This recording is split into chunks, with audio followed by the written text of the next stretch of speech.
a lyrical prophet when he suggested that we emancipate ourselves from mental slavery. How apt? And what is mental slavery or colonial mentality? It is the internalized attitude of ethnic or cultural inferiority felt by people as a result of colonization. It is definitely more, and that's why we're here. The conversation has only just begun.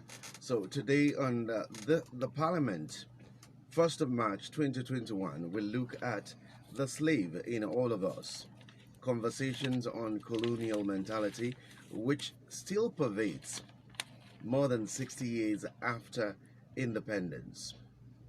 Let's start with from the known to the unknown. Uche Gabriel is my name, and of course, joining me to discuss this all-important issue is Francis Oka. Francis Oka is a recruitment consultant, an online solutions provider, and youth development expert, and chief operations officer of Pickup Development Center. Mr. Francis, good to have you. Good morning. It's good to be here once again. My second guest is Tony Odukwe. He is a business development consultant and MD at DEFCOM Foods Limited. He has 20 years experience in international trade, cotton across 3 continents. Mr. Tony, good to have you too. Good to be here. All right, let's get the ball rolling. Now, before I start asking questions, I like you to permit me to lay the foundation for this discussion on certain quotes. And I start with Kwame Nkrumah, and he said, and I quote, "I am not African because I was born in Africa, but because Africa was born in me." And then we also have a quote from Barack Obama, former president of the United States. It says the worst thing that colonialism did was to cloud our view of our past. And then Kwame Nkrumah too says a state in the grip of neo-colonialism is not master of its own destiny. It is this factor which makes neo-colonialism such a serious threat to world peace. Now, lastly, I take one, Ho Chi Minh. It should be from the Asian continent. He said, "If you do not condemn colonialism, if you do not side with the colonial people, what kind of revolution are you waging?" Okay, gentlemen, let me start with you, Tony. One worrisome aspect of this morning's discussion is that it has imposed on a larger part of Africa borrowed perspectives. We see everything from a foreign prism. Let me ask you, what worries you most about this situation? It is the fact that we as Africans are no more Africans. There are a number of things that identify a people. Number one, culture, language, way of life, food. All of these come together to identify, a group of people, give them some kind of national or regional identity. But it's really sad that as Africans, we bear the name African, but we're not really African. And that worries me a great deal. I'll prove that to you, Uche. As we're sitting in this room right now, everybody sitting here right now, look at yourself. Look at the way you're dressed. Okay, you beat us on that one. That's today. right. So there's nothing about the way you're dressed that says you're African. Okay. There's nothing about every equipment in this room that denotes that we are in Africa. We are Africans living in Africa, but carrying out another man's culture. So it's really perturbing, it's mind perturbing that we have lost who we are. And that's why Africa isn't really functional. That's why African nations are not working, because we've lost ourselves. And to actually get ourselves there, we need to go back to where we lost ourselves and pick ourselves up again and begin to build from there. Is it doable? It is doable. I- It is doable, and it is a call that I feel I have, and so I've had many different speaking events, during my career, as a public speaker.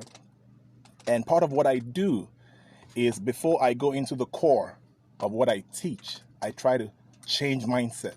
So I'm glad you quoted that quote from Bob Marley. I don't really subscribe to him. I don't subscribe to Rastafarianism. But what he said... Well, you subscribe to the quote. What he said holds true. That we need to emancipate ourselves from mental slavery. Africans are slaves. And so that's one thing I say in a lot of my, trainings, and people get upset. But by the time I'm done with the explanation, they understand where I'm coming from, and they actually understand what I'm trying to say. So hopefully I'll get the chance to elaborate more on that today, but it is very doable. So you are saying that slavery did not end with the selling of slaves? Absolutely not. Absolutely not. Actually, you have different kinds of slavery. But the slavery that is very common to the world is a slavery where, for example, where the European came here and took over our nations and put us into servitude and made us servants to them. That's the kind of slavery that everybody knows. But after that, there are different kinds of slavery. You have economic slavery, you have medical or biological slavery. You have different kinds. You have mental slavery, technological slavery.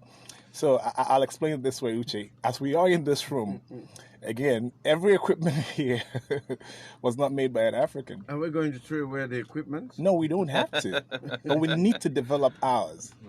It's high time. We should get towards That's getting right. out. It's high time Africans started investing in research and development.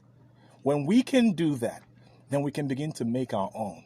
So in this room right now, something can go wrong, and this whole 1 hour show will be postponed. Yeah. We have to go get some white guy somewhere to come and fix it. And so you see that the opportunity we have... They can fix it because they made it. That's right. So you see the opportunity we have to touch somebody's life today could be cut short because we are not the masters of this equipment. And so isn't that slavery? Okay. Francis Oka, you've listened for quite some time. Let's start from the quotes. Let's start from a background. Growing up, you've been worried about this too, about this trend, and Sure. we've been charged. So all of us are looking. So let's get your opening thoughts before we get more into it. Okay, really, I and Tony have been on the same page on this for quite a while. Absolutely. We've been traveling this journey for maybe 3 years now. No, more than 3 years. More Come than on. 3 years, yes. Talking about the state of the African continent and the average African out there as a result of the slavery mindset. We held several series talking about, Africans emancipating themselves from, from the mindset of slavery. We went through the various kinds of slavery, like you talked about, from the economic side to the, the social-cultural side, even the spiritual sides, and stuff like that, and how these things affect, our lives today. Why we have the kind of leadership that we have, the kind of governments that we have in Africa, and the more we say these things, the more you just see more things, happening. In fact, I remember on one of those occasions, he was talking about, the movement of the Chinese predatory loan scheme. Yeah. Yeah, so it wasn't long after we had those conversations, news broke that those were the first couple of times our governments began to make moves to collect loans from China. And of course, seeing that what happens in some parts of Africa is that part of the terms of these loans is that government assets will be forfeited in the event that those loans are defaulted upon. And we saw those things happen in some African countries. That's right. Where airports, down to the police of the country we being taken prophesied. over. Exactly. So he essentially prophesied being taken over by the Chinese government as a result of loans being defaulted upon. Yeah. So those are some of the fears that we have that could befall Nigeria in the days to come, because we ourselves are being hooked on those predatory loans as we speak right now. But then beginning from the level of the individual, it is important to note that while you're looking at government is borrowing, understand that you yourself are a culprit in that equation if you're not careful. You are borrowing too. I mean, virtually everything that you need to live the good life is borrowed. So any day the taskmaster says, "Thus far and no further," that's it for That's you, right. and there's nothing you can do about it. So it means that we need to begin to be bothered about the fact that we are not placing emphasis on production mindset. Our emphasis is on consumption mindset. We need to be disturbed about the fact that there is not much that we consume that we produce, and no individual, no nation can survive on that equation. And there doesn't seem to be a lot of encouragement for those who are into production. Rather, what they get is a bit of discouragement. It's not a bit. You see, you're trying to be nice about it, all right? The entire atmosphere seems to be deliberately wired to work against the people in the production and manufacturing sector. Exactly right. From the creative, from the creative industry to the commodities industry, and the services industry. As a matter of fact, if you're in the business of production in this part of the world, you're up for a very high heel task. There's just so much odds against you, especially in comparison with your counterparts from other parts of the world. There's just too much odds. That's why somebody can be producing stuff in Europe and in America and sell cheaper in Nigeria than the man who's producing in Nigeria. Think That's about right. it. That's right. There's something behind it. I was talking with somebody, someone who works in the pharmaceutical sector some time back, and I was shocked by the information he was giving me, that if you import drugs into the country, your import duties are lesser than the man who is importing the raw materials for producing drugs. I almost freaked out. What kind of who formulated those kinds of policies? Yeah, but you see, go ahead. Sorry. So when you see those kinds of things, it just tells you that it looks as if there is a script somewhere, all right, being acted out. There is just some deliberate program That's being right. implemented That's to right. ensure that production does not see the light That's of right. day in this part of the world. That's right. Okay, I was going to interject right there. He's totally perfect in that analogy. Now you need to understand why that happens. A lot of times, importation from China is a lot cheaper than consuming local stuff. Okay. I give you an example. A couple of years ago, something happened in Kenya. There's a river called Lake Victoria in Kenya, right? It's rich in fish, right? In tuna fish, right? And so, about 100,000 families or so, gets their livelihood from that river, right? And all of a sudden, Kenya signs an accord with China, allowing China to bring in their canned tuna fish into Kenya, right? And that single act alone decimated the livelihood of 100,000 families, because that tuna coming in from China, though crappy, was much cheaper than the one found in Lake Victoria. The one found in Lake Victoria was more organic, and of course, because Africans didn't have the skills to process and scale, right? They really couldn't do it. And so their products actually came out much more expensive than China. Now, you also have to understand that there is a deliberate attempt to finance every Chinese who is targeting anywhere in the world with Chinese products. They get their loans at very low interest rates, right? They get some grants, because also China is a major player, a new but major player in this new game of neo-colonization, right? Okay. And so China is using its funds to do that. So you can see what happened with Lake Victoria and the families that depended on that river. Will you blame the colonizer as much as you blame those who were supposed to represent you that allow colonization, 21st century colonization to go on? I do blame China and I do blame our leaders, but you also need to understand that these two are partners. Now, I'm going to go back to the British or European colonization in Africa. Okay. Something happened when the British came to Africa. Well, when Europeans came to Africa, they came here for economic reasons.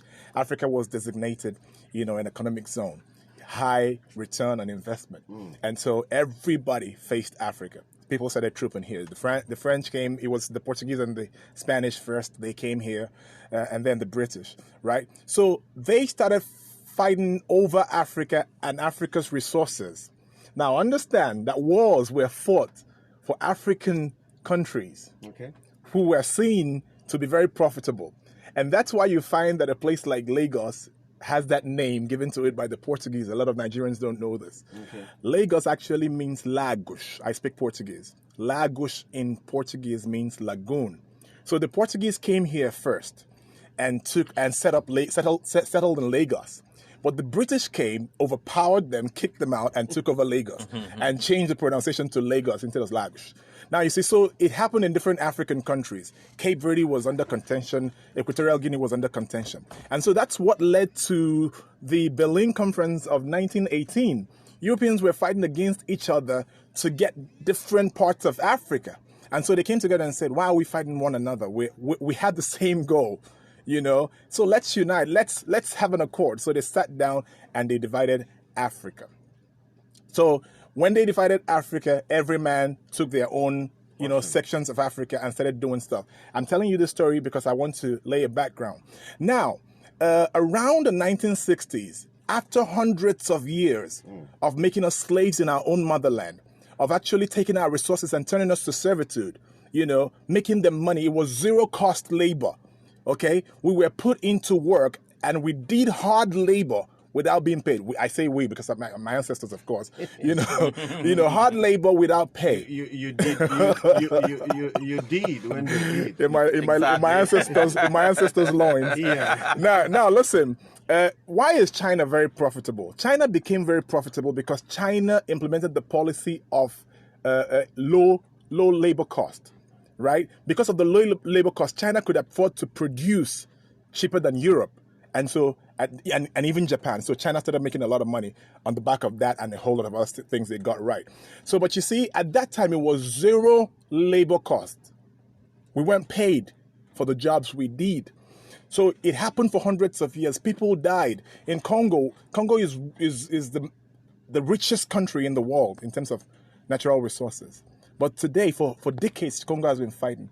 The Europeans are behind that because while you're fighting against one another, they're cutting away your resources. So it continued to happen for hundreds of years. 15 million people were killed in Congo by King Leopold. What if the Congolese say we will not fight? No, but listen, you don't have the power. You don't have the ammunition to resist them. You had the numbers, but you did not have the ammunition to make that happen. Ammunition to say I will not fight. Yes, you do. Oh, no. Yes, He's saying. Okay.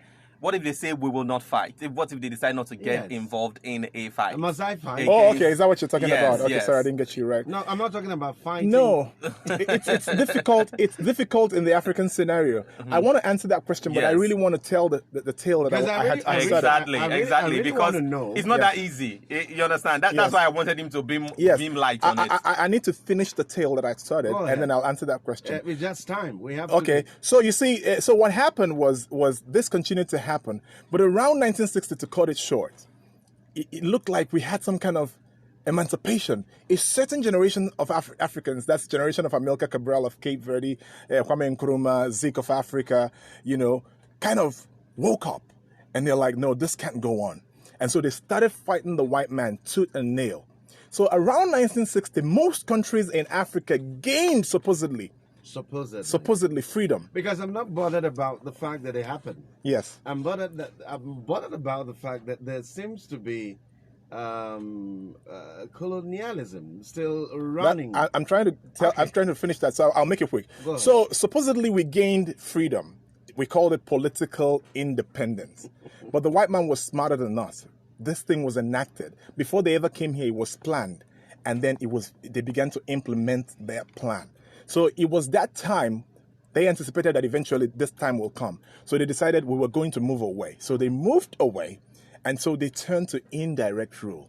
Now, before they moved away, they had governors who were Europeans. They had taskmasters who worked under the governors to ensure that things were done.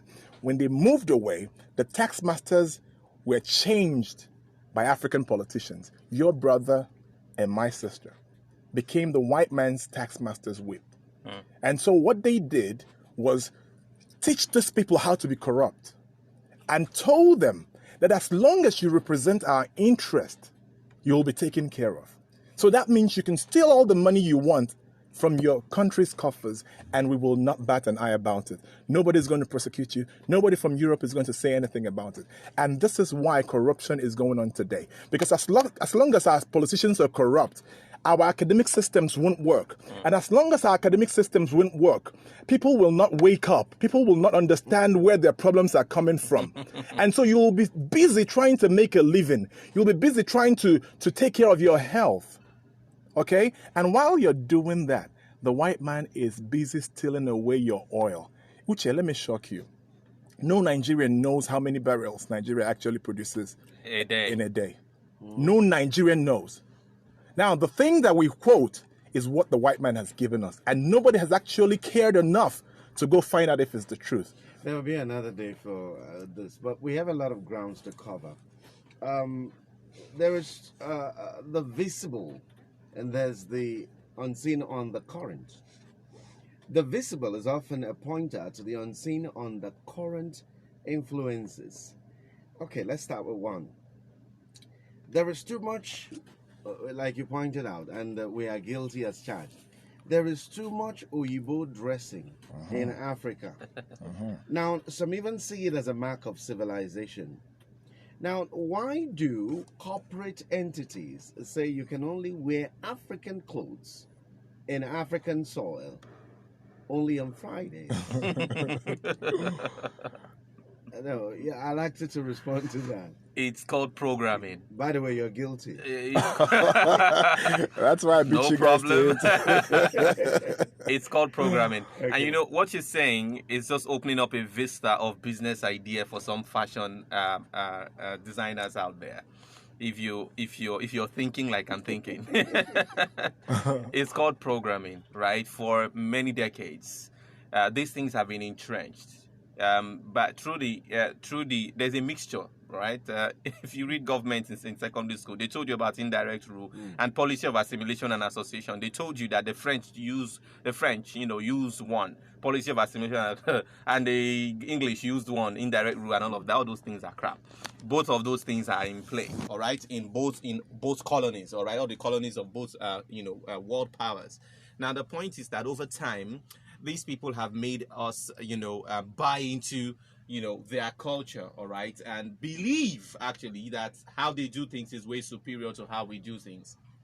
In that regard, it's policy of assimilation. So this is something we've assimilated, all right. It's a programming. So it's woven into the very fabric of the the infrastructure of our corporate world. So if they use the word corporate, I know corporate is not pidgin English. Now, even in churches, you see ushers. Yes. All dressed in. Nobody.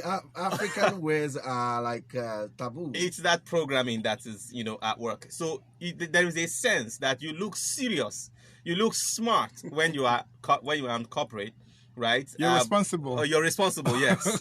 But you're not, all right. You look responsible. Yes, but you're not. You don't look responsible. You're not looking smart when you're not dressed in that way. When you're not talking in, right? When you're not putting on a jacket or something like that. You see, it's a programming.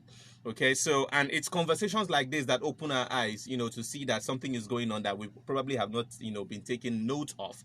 But it doesn't stop there. It means that we have to take it a little step further by rethinking these things. If this is not us, then where exactly have we been? And can we really bring us back on the table, all right, and do things the way originally we would love, for things to be done? Our way to begin to take away the scales of these layers upon layers upon layers of, stuff that have been transferred and imposed on us by, the colonial powers. So somebody might ask, what has it got to do with it? So if you stop dressing, like English people, and so what difference does it make? A whole lot of difference. That's why people are not looking in that direction. There's something going on in our minds. It says that everything that comes from abroad is superior, but it's not true. As a matter of fact, most of the food stuff, processed food that come, from outside the country, are, not very healthy. All right, the ones we produce here are far more healthy. They are organic.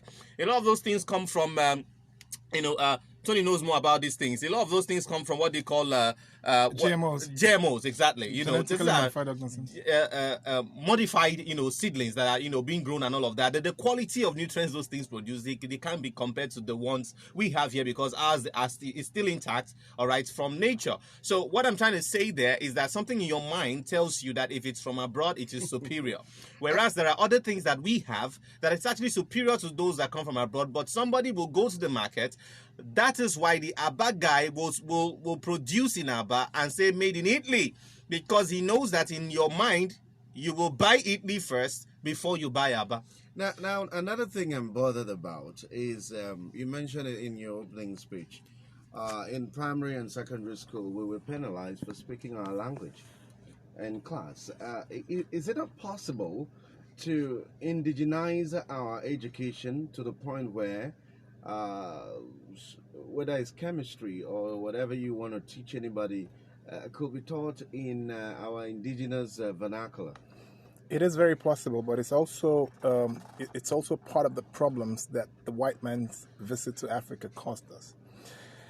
Nigeria is a country with not less than 250 ethnic groups, at least 4,001 languages spoken in just Nigeria. Ali Mazrui, the Kenyan-American professor, said that Nigeria had no reason being one nation. But it was the greed of the British to amass land and, cluster resources that made them make Nigeria one nation. Nigeria is too big to be one nation. All the countries of West Africa put together still does not outnumber Nigeria. So you see, it's a problem in itself. So in East Africa, some countries adopted Swahili. It's easy because these are nations with either one or two or three languages. And so they can afford to, amplify the principal one, and everybody learns that and begins to use it. But in Nigeria, it's difficult. There is a benefit to adopting a local language and using that in education. Your children understand better and they prosper, they do better. But in Nigeria, it's complicated. We can't really adopt one language because, again, amongst ourselves, we don't agree. So if I decide to adopt Hausa, the Igbo man will say, why must it be Hausa? Mm-hmm. And so he'll kick against it. You decide it's Yoruba, why must it be Yoruba? So it's a problem. But many hundreds of years ago, it would have been very possible when you had individual nations that spoke similar languages.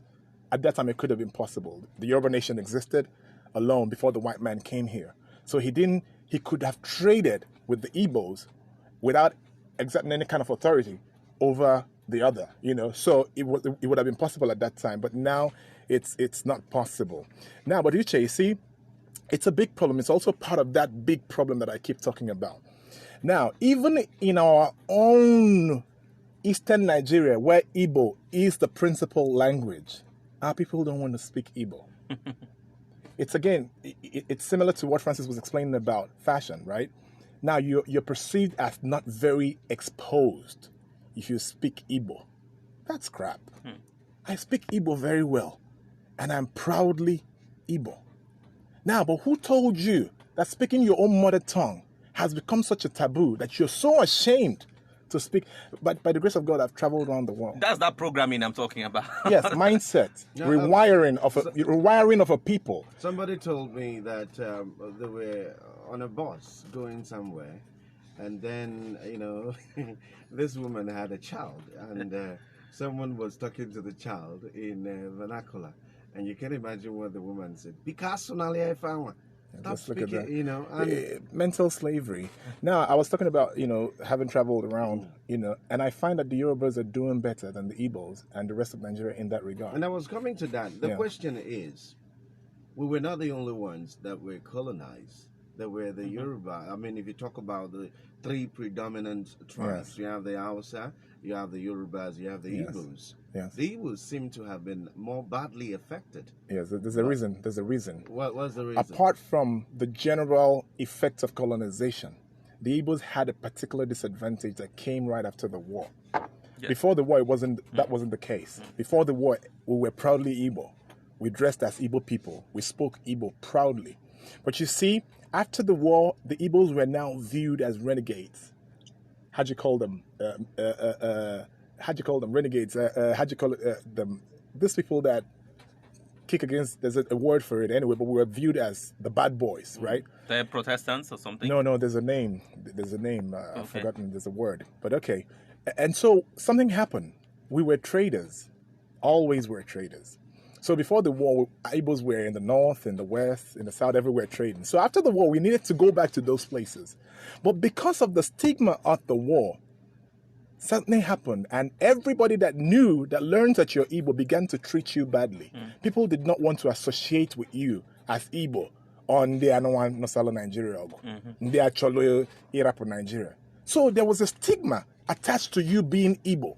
And so we're seen as rebels. Rebels, right, that's right. So we, human beings, being creatures of adaptation, we quickly adapted by learning other people's languages, learning how to speak Pidgin English. As a way of integrating. That's right. Even taking on their names. That's right. Learning how to speak like Ndiocha. You speak the English language very well. Some will even deny their native. That's right. So things like that happen, and you look at what happened in, for example, what happened in River State. So you hear the Rumolas and the Rumohuta and the Rumokrushi. That's nonsense. After the war, they added an R to every word, changing the sound and then hiding the meaning. Instead of Umuala. Umokrushi. It's Igbo. But they didn't want to be seen as Igbo anymore because of that stigma. So that's what happened to Igbo people. We started taking on other languages, and it stuck. Now we gave children and raised them with those languages. And people like Francis. That's right. That can bloom all Yoruba. So our children picked up the languages that we were speaking at the time, and their children picked up the same language. And so I see Igbo biala, no Igbo biala, no Ghana. But the fact is that no Igbo wagon bologo and Igbo nanazi, because I guarantee you, if there is no, strategic action taken to turn this around, 15 years from now, Igbo language will almost be extinct. I guarantee you. So that's what the problem is. But again, sorry, I wanted to go back to what Francis said about fashion. I'll make it quick. Go ahead. Now, there's a more sinister reason we are all dressing European than African. Now, listen, 1990, that's too far, 92, even 2000 here, we didn't have this craze about Chelsea, Manchester, all of that. The white man is wise. There's something you call branding and promotion. You brand a product and you promote it. And so if he has great receivership, it does well. It makes you money, right? So the white man came here, and they knew that, of course, they met resistance when they came here. So to break these people, what we need to do is change their mindset. So number one thing you take away from them is take away their language. Once you take away their language, you take away their identity. They begin to float. Then you can sell every other thing. So they took away our language, and that's why in Igbo language, in Igbo class, Ide, A-W-A-K-O-K-A, as the spelling of Oka in Anambra State, you fail it. But Ide, A-W-K-A, you get it right. That's the the white man's spelling of Oka. And an Igbo teacher marks it. It's an Igbo teacher that marks it. Correct. And you're telling me that the right spelling is A-W-K-A, and it's approved by WAEC. And my own son comes and writes O with a bomb under, K-A, and you tell him he's failed. That is, it tells you how bad we have gotten. It tells you how we've been defeated. They took away our language and they sold us every other thing. They sold us our fashion. That's why I said here in my opening speech. They even sold us our history. They resold us our history. That's right. But that's why I said in my opening speech that look in this room, look at the way we are dressed. Now, Uche, I'm sorry to say, this is not an insult. You and your generations to come will continue to make a white man who has never been in Africa, somewhere in Europe, money till the day you die. Because they've been able to make you hate your own fashion, your own way of dressing. I'm planning changing my wardrobe. Okay. Your own way of dressing that is cultural and indigenous to you. They've made you hate it so much that all you patronize is the English shirt, the Marks and Spencers, the BWS, and all of that stuff. And as long as we have and keep that mentality as Africans, white people will continue to make money from Africa. Now, consumerism leads to servitude. Now, remember the story in the Bible when there was hunger in the land and they heard there is food in Egypt. And so Joseph's family said, we go to Egypt to get food. Now, what took them to Egypt? Consumerism. There was a need to get food to consume. So consumerism drove them to Egypt. But eventually they found out Joseph was their brother and they stayed. And they continued to consume the abundance that was in Egypt. But it came to a time when a new Pharaoh came that did not know Joseph. What did he do? Nandi and Negroes who are in population, we better curb them. And so we turned them to slave and make money on their backs. That's what happened with the European. It came a time when they decided we go to Africa. We started trading with Africans, and then we found out that they had strong people. They had resources that are making us money in Europe. And so the more of those resources we get, the wealthier we get in the community of nations in Europe. We go take their land. Okay, now just before you jump in, that resonates with what Desmond Tutu said. By the way, he said, when the missionaries came to Africa, they had the Bible and we had the land. They said, let us pray. We closed our eyes. When we opened them, we had the Bible and they had the land. That's right. Land typifies a lot of things. Yes. Okay, Francis, it's a. I mean, I'm happy, even though I am guilty, but this is a dawn, and I hope it's doing the same thing to those who are listening. Okay. Let's hear you. I've always said a long time that the Igbo man there was before the war was not the Igbo man they became after the war. Absolutely. Yeah, for instance. And Tony just did justice to that. You must understand that there was a way we were before the war that we did not, continue to be after the war. That's right. We must understand that there was a brokenness that war brought to us that we really have gotten healed from or have fully recovered from. And this is where, I want to make a call to, Igbo leaders. And when I say Igbo leaders, I'm talking to people, across board, from the political to the religious there is a generation that is coming that if we do not guide properly with regards to where we are coming from, how we have become the way we have become, they will totally lose their identity. I'm wondering whether pan-Igbo groups don't know this, or shouldn't it be what they should be championing, total healing from that? I find that most of them don't. I find that most of them haven't read real history. There's fake history. Yeah, the one that the white man sold us. I find that most of them haven't. As a matter of fact, I used to be in that category until I myself began to read. So it was as a result of some of those things I read that I realized that, no, there are two brands of history here as far as it has to do with the Igbo mans, and all of that. And when we use the Igbo man as a typology, we're addressing the general African continent. We're using the Igbo man as a typology here. So what that means is that from time to time, when you see civil unrest going on, you see civil wars, you see intertribal clashes in Africa, it is not just about the resources that they are fighting for at that point in time that the colonial powers are instigating those things. Because for information, most of those crises are instigated by the foreign powers. That's right. It's not just about the damage of that immediate time that these people are after. It's about the donkey years to come of damages that will be done as a result of those crises and those clashes that the sponsors of those clashes are about.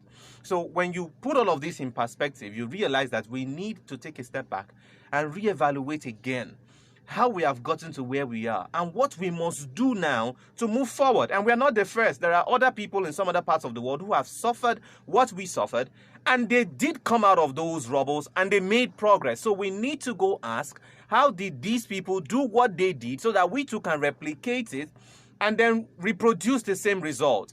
Most of those pan-Igbo, organizations or associations you're talking about are, somehow politically inclined. That's right. Some are monetarily inclined and all of that. That the real goal that they're supposed to be chasing, they are not chasing. Yeah. All right. Just before we go for the news at 9:45, I'd like you to talk more about the food part. I grew up in Nsukka, and one thing I like them for is the multiple variety of food that they have, and but we live in a place where it's easier to find Western food in Africa than to find native food. Yeah. When a foreigner comes here, they want to experiment with your food, but we are not even proud of those. And incidentally, they are more nutritious. Yeah. Go to the eateries. What they sell can pass for good nutrition. You might want to talk about that in 2 minutes. Yeah, it's a fact, but it also boils down to the thing that we were just talking about. You know, we have been rewired for a particular reason. We have been rewired to patronize, to become consumers. You know, if you don't rewire a people, you don't change their culture, you don't change their taste, they will never acquire yours. So the white man came here and changed everything about our formation, change our mindset, change our taste for language, change our taste for fashion and all of that, so that we can constantly, to tie us to Europe, to make us spend our monies to acquire theirs. So that's the number one reason you find that a lot of stuff that we consume here are not really the real African food. The other thing is that we have good food, we have nutritious food, but because of globalization and modernism, we are not able to increase shelf life. So you see, every time you need to eat apple, you have to go through the process of boiling the cassava, doing a whole number of things to put it on the table. And Igbo people, being very hardworking people, don't have that time. And so they rather take the noodles, the indomie, and boil it for 2 minutes, and I'm done, and I'm gone. So you see, it comes down to the fundamental fact that our government isn't doing anything to encourage food processing and research and development. So that's why I said it is time in our life as a nation that our people must begin to invest in research and development. Because when we do that, then our people will be taught skills, you know, on how to take that's your local food, increase the shelf life, package it in such a way, you know, that, you know, it will last longer, and simplify the making process, you know. So government has a part to play there. But then the other thing is, there's a major crisis coming now. Igbo people are out there chasing money. That's the same thing that happened in the 60s. Before 1960, before the war, you had 80% of Nigerian officers in the military were Igbos. Right? After the war, the Igbos turned their back to